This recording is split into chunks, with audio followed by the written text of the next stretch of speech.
আপনারা দেখতে পাচ্ছেন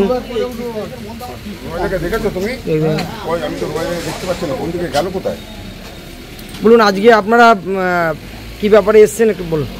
আজকে আমরা বর্ধমান জেলা ব্যবসায়ী সুরক্ষা সমিতির পক্ষ থেকে আমাদের পিডব্লিউডি গভর্নমেন্ট অফ ওয়েস্ট বেঙ্গলের এক্সিকিউটিভ ইঞ্জিনিয়ার 1 মাননীয় গৌতম চট্টোপাধ্যায় মহাশয়ের সঙ্গে দেখা করতে এসেছিলাম।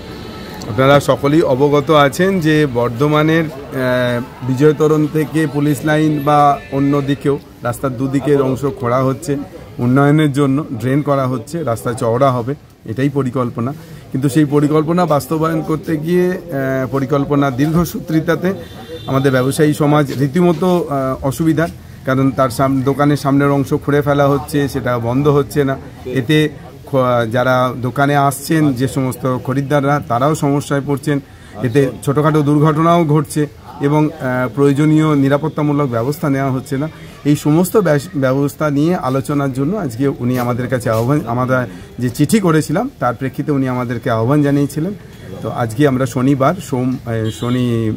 সোমবার 19 তারিখ আমরা এখানে ওনার অফিসে এসে দেখা করলাম। কথা অত্যন্ত সৌহার্দ্যপূর্ণ পরিবেশে কথা হয়েছে আমাদের প্রতিনিধি দলের সঙ্গে। আমাদের সঙ্গে স্থানীয় ব্যবসায়ীরাও ছিলেন, তিনি সমস্তটা শুনেছেন এবং সমস্যার দ্রুত সমাধানের জন্য তিনি আশ্বাস দিয়েছেন এবং যেখানে যেখানে অন্তত সমস্যা উল্লেখ হয়েছে, সাথে সাথে বেশ কিছু জায়গায় আমাদের ব্যবসায়ীদের জন্য ওনাদের সমস্যা হচ্ছে সেই ব্যাপারেও উনি আমাদের সাহায্য প্রার্থনা করেছেন। এবং এই কাজের মোটামুটি যেটা বোঝা যাচ্ছে যে এই কাজ আগামী জুলাই মাস পর্যন্ত চলবে, যদিও যে অংশে এখন কাজ চলছে সেই অংশের কাজ অতি দ্রুত শেষ হয়ে যাবে বলে তিনি আশা প্রকাশ করেছেন। বিসি রোডে যে সমস্যা হচ্ছে সেইটা নিয়ে কি বক্তব্য আপনাদের? বিসি রোডের সমস্যা যেটা হচ্ছে সেটা তো আমরা অত্যন্ত হালফিল ঘটনা আমরা দেখছি এবং বিসি রোড দিয়ে বাস চালানোর জন্য বর্ধমান জেলা ব্যবসায়ী সুরক্ষা সমিতির যে দীর্ঘদিনের দাবি যেটা টাউন সার্ভিস বলে যেটা আখ্যা দেওয়া যায়, কারণ বর্ধমানে যেটা নবাবহাট আলিশা যে বাস চলে সেটা কিন্তু টাউন সার্ভিস নয়, টাউন সার্ভিস হবে শহরের ভিতর দিয়ে যাওয়া।